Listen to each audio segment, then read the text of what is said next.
Los años no vienen solos.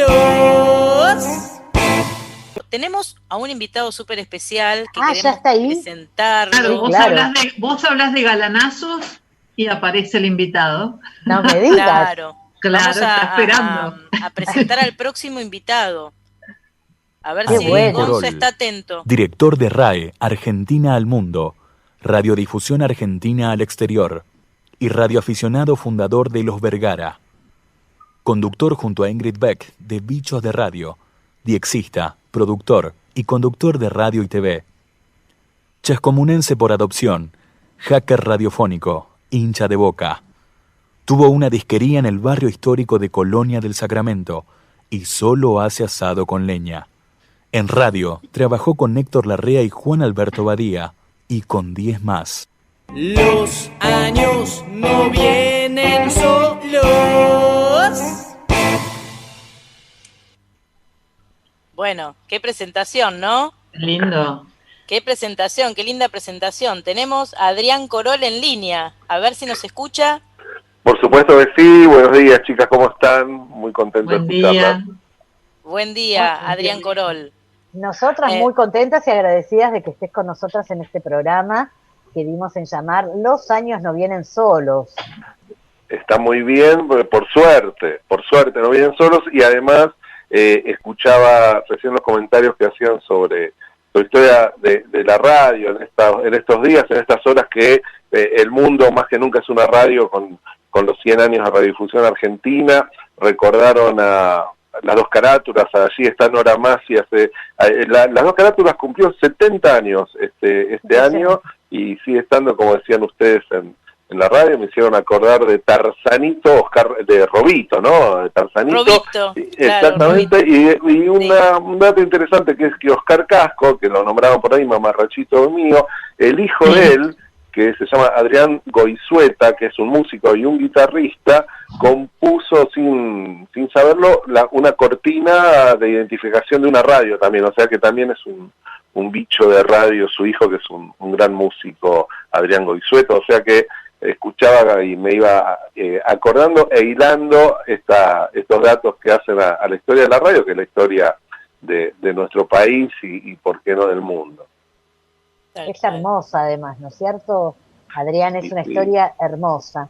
Y sí, yo vivo acá en un lugar que se llama Chascomús, desde donde estoy hablando ahora, y tengo en la habitación donde me encuentro como 18 radios, literalmente, y escucho y me encanta. Acá se escuchan radios de todos lados, y por supuesto escucho las radios online también. Tengo una radio específica para radios online y realmente disfruto mucho. Es un arte y te informa y te acompaña y como decían también por ahí, la radio además de todo es imaginación y, como siempre se dice, magia, ¿no?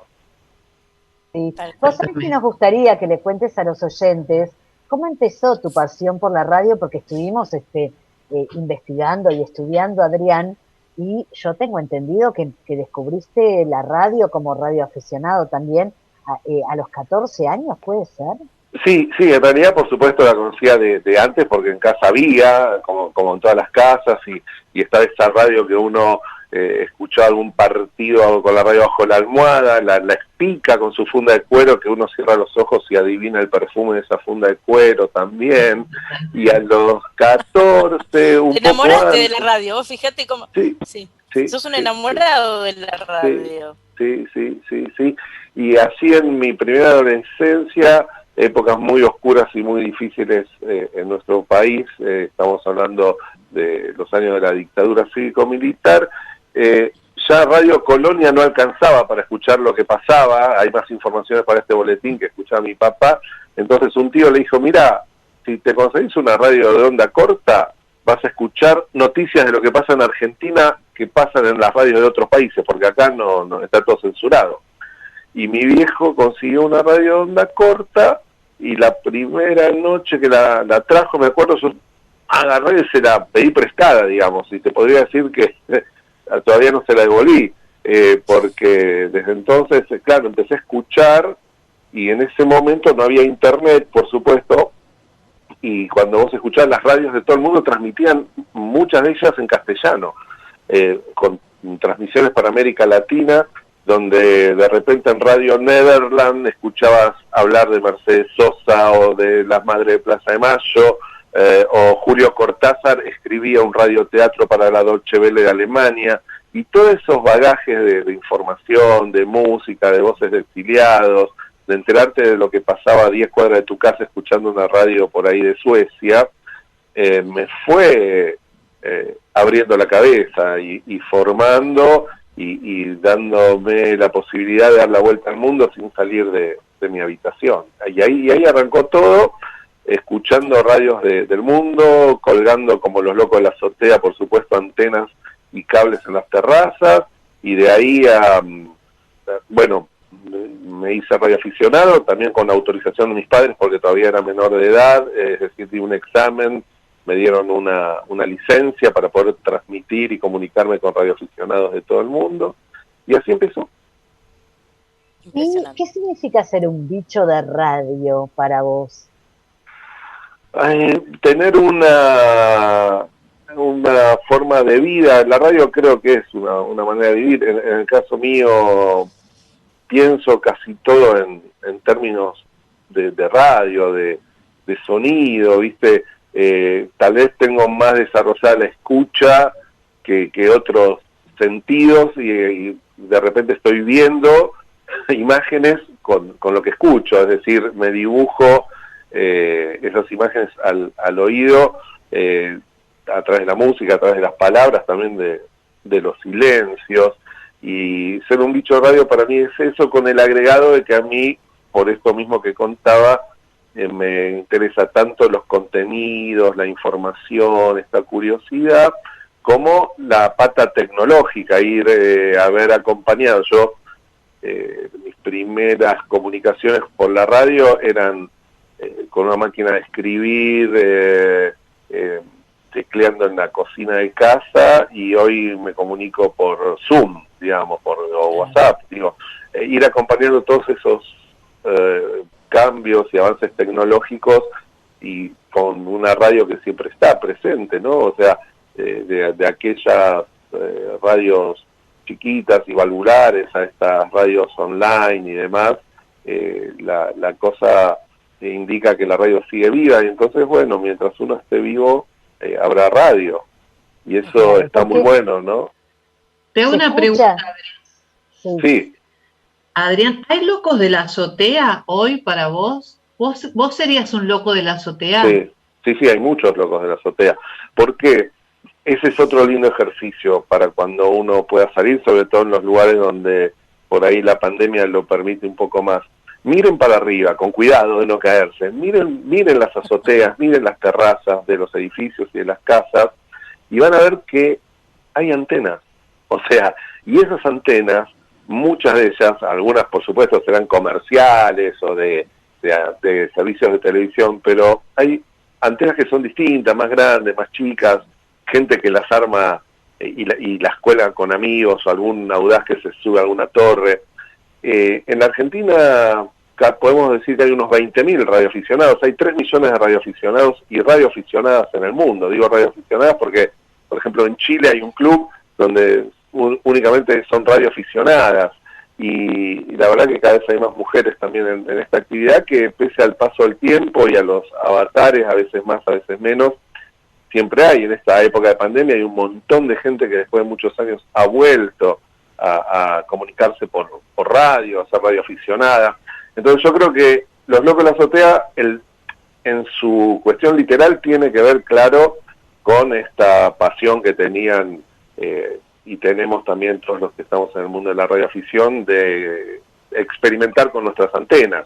Allí en la azotea del Teatro Coliseo, y en una antena que iba hasta una azotea cercana, se hizo esta primera transmisión de radio en la Argentina, pero estos 4 pioneros ya venían colgando cables y tubos de metal, digamos, en sus terrazas y probando, ¿no? Y eso sigue existiendo. Es muy lindo cuando uno camina a ver que hay antenas por ahí, y pensar que debajo de esas antenas, en esas casas, hay gente que escucha y que transmite radio.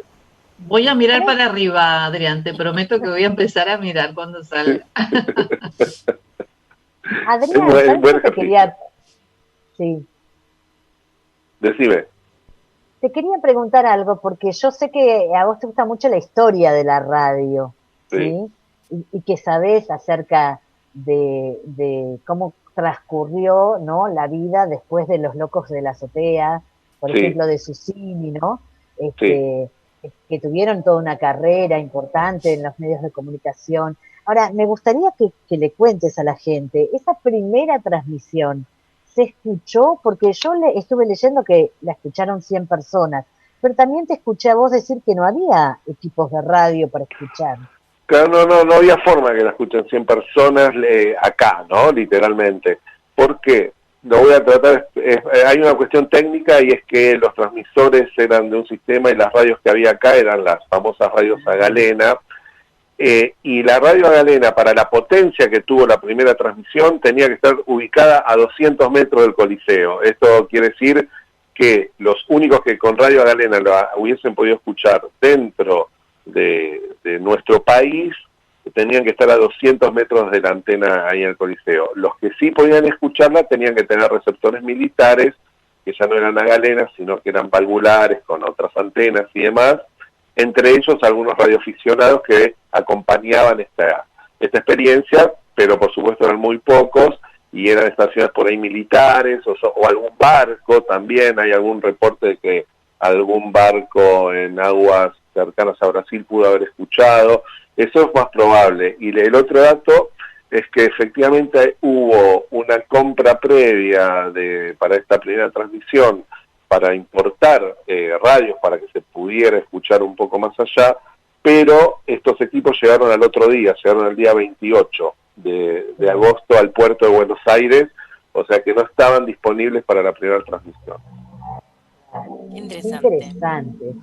interesante, porque hoy hay una aplicación que tenés, que ves todo el mundo y lleno de puntitos, ¿no? Y tocas un puntito y escuchás la radio que quieras, donde quieras, en la azotea, en la cocina, donde quieras. Es impresionante estos 100 años de radio, ¿no, Adrián? Sí, ahí está, exacto. Por ejemplo, esta aplicación que es Radio Garden, que fue desarrollada en Hilversum, en Holanda, que es la base también de una emisora internacional que fue Radio Nederland. Y estos días estoy viendo algo muy divertido, que es una radio, que es un globo terráqueo, ¿no? Un globo terráqueo pero real, no una pantalla. Es un globo terráqueo que tiene como un puntero y vos vas moviendo el globo físicamente, y donde para el globo vos le marcás con ese puntero, y abajo tiene conectada una radio online digital, y es igual que Radio Garden, igual que la pantallita, pero es en un globo terráqueo real. Y vos lo vas moviendo y marcás en dónde querés escuchar la radio físicamente, y abajo tiene como una pantallita y la escuchás. Y es divino, obviamente es como para tener en la casa, ¿no? Pero por supuesto las aplicaciones hoy nos permiten que la radio esté presente en todos lados, ¿no? En una, no sé, Noblex 7 Mares o en un iPhone. Sí. Claro. Qué lindo. Hay una pregunta que teníamos, que era acerca de si le gusta escuchar podcasts muy bizarros, ¿no? Sobre teorías conspirativas. ¿Es verdad eso? Es verdad. Me encanta, así, a la noche en general. Siempre detrás de todas las teorías conspirativas, además tienen una parte real, ¿no? O sea, se basan en un dato real, no sé, teoría conspirativa, Hitler está vivo en Bariloche. Bueno, claro. Para llegar a eso hay un montón de datos que se van encadenando, que son reales, y hay otros que no. Entonces es muy interesante. A mí lo que me gusta, de las teorías conspirativas o de esas cuestiones más místicas y todo, es la parte real, y ver los personajes que la sostienen. Sin ir más lejos, las historias del Uritorco son fantásticas, pero cuando uno empieza a estudiar de dónde vienen y demás, se encuentra un montón de bloopers y de contradicciones que son tan o más fantásticas que las historias que se cuentan. Entonces la realidad supera a la ficción. Claro. Esas cosas me encantan, y también hay de todo, ¿no? Pero bueno, a mí me interesa, qué sé yo, todavía se están discutiendo las teorías conspirativas de los asesinatos, no sé, de Kennedy a ver dónde se inventó el coronavirus, y yo, bueno, todas esas cosas escucho y voy casi descartando la parte, digamos, real de la fantástica, y me quedo con las historias, ¿no? En definitiva, la radio es contar historias. Claro. Y ¿sabés qué te queríamos preguntar, Adrián? Queríamos saber a quién vos reconocés como maestros que te influyeron para ser un bicho de radio. Mira, me influyeron muchos de estos que no son conocidos aquí, que yo escuchaba en las radios de onda corta en aquellas noches de mi adolescencia, hablando desde Holanda, porque teníamos una relación muy cercana, nos escribíamos, yo escribía cartas, me respondían. No era una cosa tan extraña tener una radio de onda corta y comunicarte con las emisoras en aquel momento, y eso es un poco lo que me formó, mezclado con lo que se escuchaba en casa, que era el Negro Martínez, Miguel Ángel Merellano, por supuesto Larrea Fontana Carrizo, y después ya desde el punto de vista laboral se me mezcla con algunas de esas voces, porque pude laburar y tener una linda relación tanto con Juan Alberto Badía como con Héctor Larrea, de quien soy amigo, y la verdad que me hice amigo gracias a la radio, y sobre todo gracias a los momentos que no estábamos en el aire con Héctor, y ahí es donde aprendés. Vos yendo a laburar todos los días a la radio con Héctor, es como hacer de nuevo la facultad, o el ISER, o lo que estés estudiando de radio y de vida. Claro.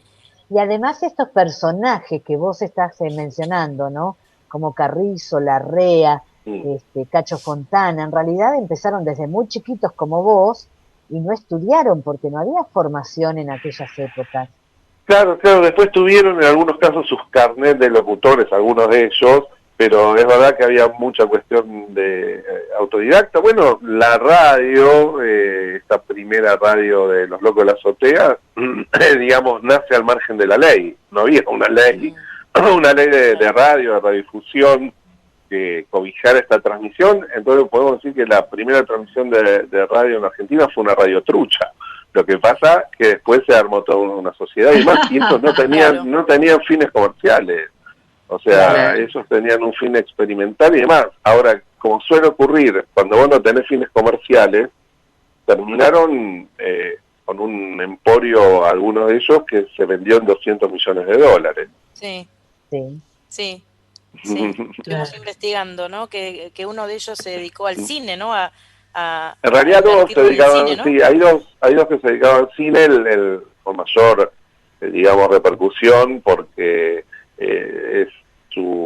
también dirigió, es Susini, pero de hecho dos de ellos pusieron los estudios Lumington, y Susini estuvo a cargo, en realidad no es históricamente la primera película sonora argentina, sino la segunda, pero se estrenaron muy cerca una de otra. La primera, que fue Tango, en realidad lo que tenía de sonoro era una banda musical, y acá en Los Tres Berretines ya aparecían diálogos y más allá de la música, sonido, o sea que Susini fue pionero allí, y Susini también fue el director de la primera transmisión de televisión, que el año que viene se cumplen 70 años, el que fue director de cámaras fue Enrique Telemaco Susini.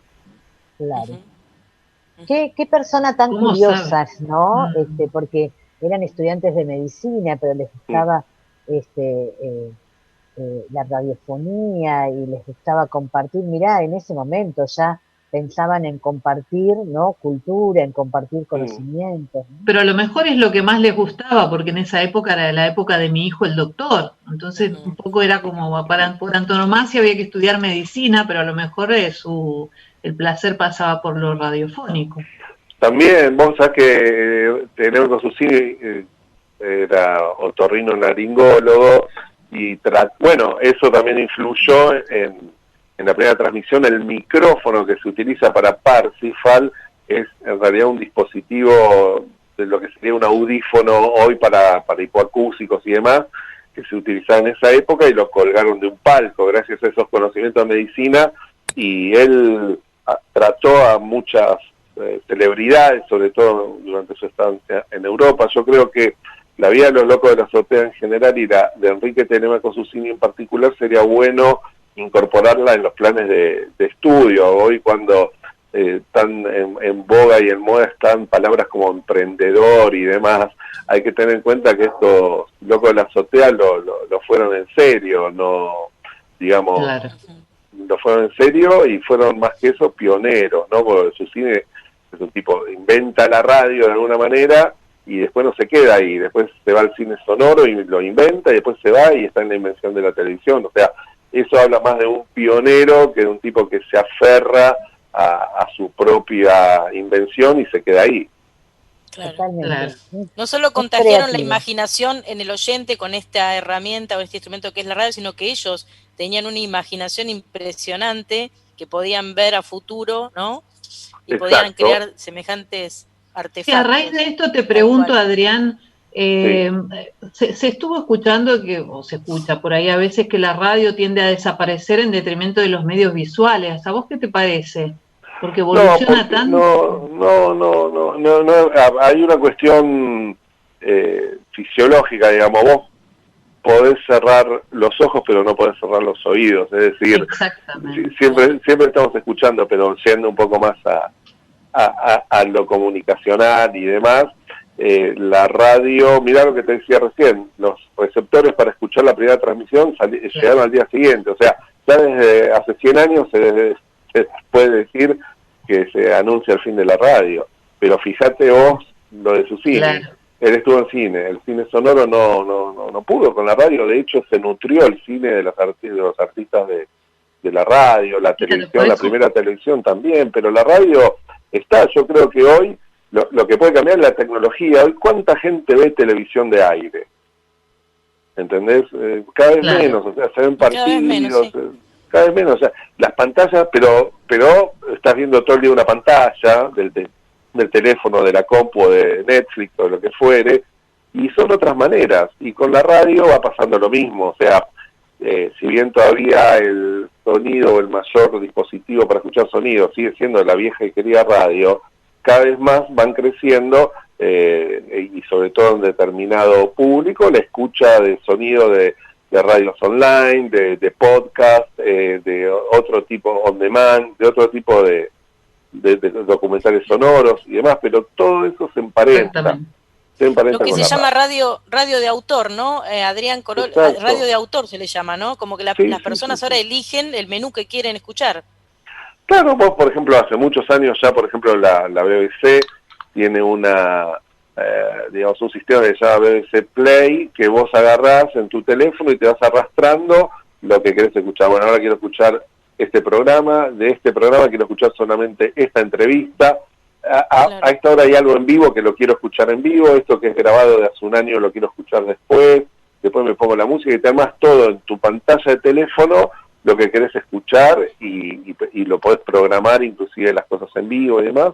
Y ese BBC Play es como una manera, vos, a ver, en algunos países de Europa ya no hay AM y FM, no existe directamente. La radio es digital y también los contenidos cambian, ya no son tan, digamos, tradicionales y son muchísimo más artísticos, sobre todo en el caso de las radios públicas y en las emisoras experimentales, que está muy bueno también. A mí me ha tocado escuchar el laburo que están haciendo, inclusive en lugares donde uno no entiende el idioma, pero te transmite una emoción, la música, los sonidos, las voces, es fantástico. Muy bien, antes de despedirlo, chicas, a mí me gustaría que nos cuente Adrián Corol, ¿cómo se prepara Radio Nacional para estos festejos de los 100 años de la radio? ¿Están participando? ¿Hay jornadas? ¿Hay como un congreso, no es cierto? Hay muchas cosas. En realidad, básicamente lo que hay que decir es que no es novedad que el mundo, así como el mundo es una radio, el mundo en este momento está atravesando una situación de crisis, conflicto, originada por una pandemia, lo cual nos limita muchísimo. Por eso la decisión en Radio Nacional es que este 27 de agosto no es que es el día que celebramos la radio, sino que es el día que iniciamos los festejos de los 100 años. Esto quiere decir que RTA, Radio Televisión Argentina, Radio Nacional, RAE, que es la señal que yo dirijo, que somos parte de esta familia, vamos a desarrollar actividades durante todo el año, a partir del 27 de agosto, para celebrar la radio. Este 27 de agosto lo más interesante, más allá de presentaciones, de una plataforma, una radio online que ya está próxima a estar en el aire, dedicada a los 100 años de la radio y que va a estar disponible las 24 horas y demás. Creo que como acto, como evento central, va a haber una transmisión, digamos, en cadena, por decirlo de alguna manera, donde todas las radios, no solo Radio Nacional, y muchas de las voces que escuchamos normalmente en el dial, en distintas emisoras, van a estar juntas a partir de las 3 de la tarde, durante 2 horas, de 15 a 17, jueves, con cabecera, digamos, con la transmisión central. Va a ser desde el Teatro Coliseo, donde, por supuesto, con protocolos y muy poca gente en el escenario se estará evocando, ya que así empezó todo, y van a salir personalidades de la radio desde sus radios, desde sus emisoras, todas enlazadas, y con una bienvenida, indudablemente, del anfitrión será Héctor Larrea, que estará, por supuesto, en la transmisión de su programa nacional. Pero a partir de ahí se van a ir enlazando y conectando distintas radios, distintas voces, de distintos momentos, con muchas sorpresas también. Así que lo mejor que podemos decir es que no importa en qué radio, pero el jueves de 15 a 17 prende una radio. Buenísimo. Y queríamos saber algo más, Adrián, antes de despedirte, sí, de liberarte, porque sabemos... Sí, pero sabemos que estás muy ocupado, pero queríamos saber cuál es la función, ¿no?, de la RAE, y qué alcance tiene, y con quién nos conectamos a través de RAE. Muy bien, RAE, la sigla significa Radiodifusión Argentina al Exterior, existe hace 62 años, es el servicio internacional de radio de nuestro país. Yo les contaba antes que cuando era chico escuchaba radios de otros países que transmitían en castellano. Bueno, claro. Argentina también tiene su radio que transmite originalmente hacia el exterior en 8 idiomas. Esa radio es RAE.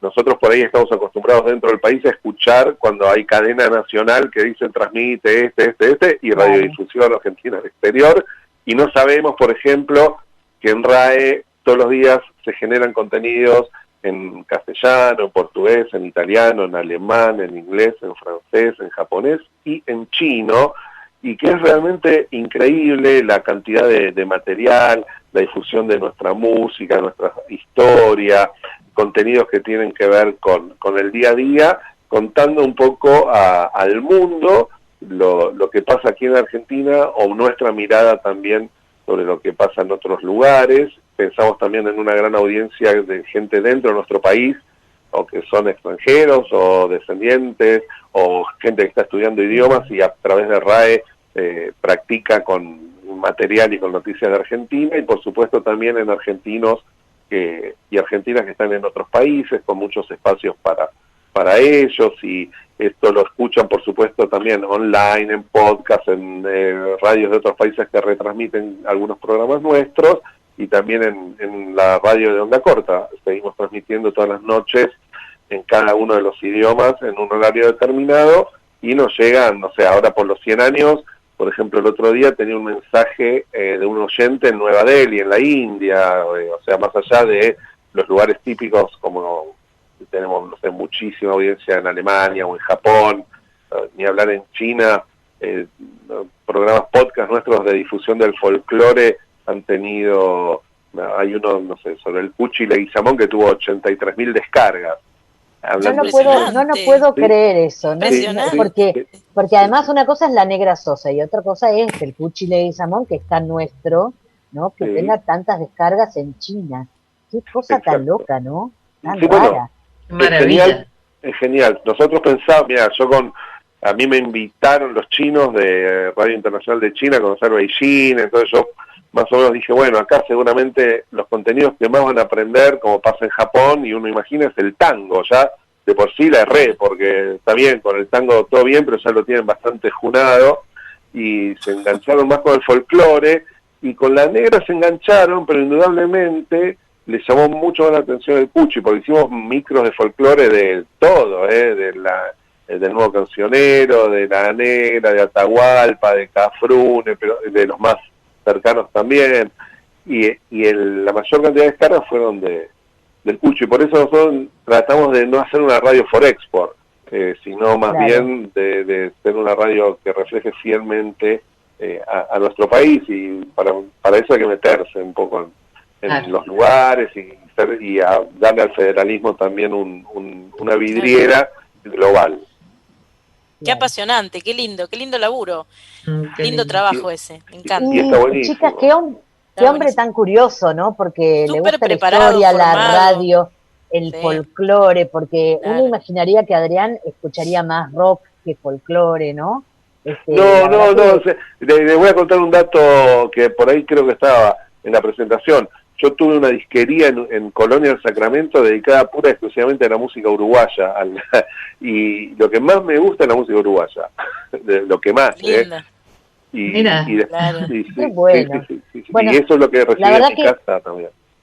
La verdad que te agradecemos muchísimo el haber compartido con nosotros un ratito hoy en Los Años No Vienen Solos, este homenaje que le hacemos a la radio, con nuestros oyentes que se criaron con la radio. Muchas gracias, Adrián Corole.